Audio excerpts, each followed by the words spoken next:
गुरुदेव, जय माता जी, जय गायत्री माता, गुरुदेव माता जी और गायत्री माता जी की सूक्ष्म उपस्थिति में आगे श्रीमद् भागवतम में लिखा है। हस्तिनापुर के राजमहल में सैकड़ों महिलाएं थीं। वे सभी भगवान श्री कृष्ण के प्रति स्नेहमयी थीं। वे सभी उनकी रिश्तेदार थीं। जब उन्होंने देखा कि भगवान श्री कृष्ण अपने घर जाने हेतु महल से निकल रहे हैं तो वे उनके लिए अत्यंत व्याकुल हो उठीं और जैसा स्वाभाविक था उनके अश्रु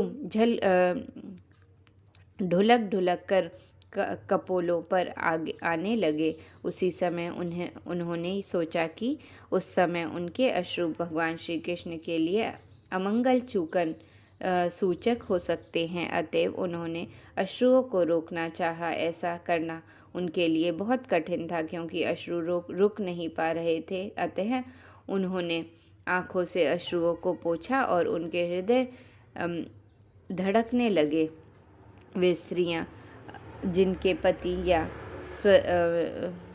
ससुर युद्ध में मारे गए थे, भगवान श्री कृष्ण के प्रत्येक संपर्क में नहीं आ सकी थीं, लेकिन वे सब भगवान श्री कृष्ण तथा उनके महान कार्यों के विषय में सुनती रहती थीं।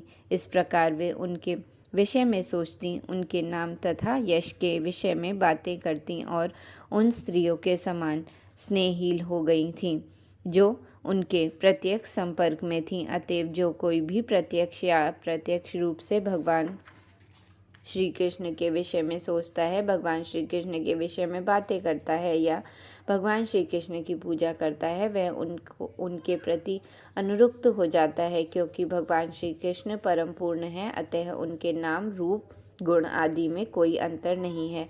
हम भगवान श्री कृष्ण के साथ अपने घनिष्ठ संबंध को उनके विषय में बातें करके, श्रवण करके तथा स्मरण करके पुनर्जीवित कर सकते हैं। आध्यात्मिक सामर्थ्य से ही ऐसा हो पाता है। जय गुरुदेव, जय माता जी, जय गायत्री माता।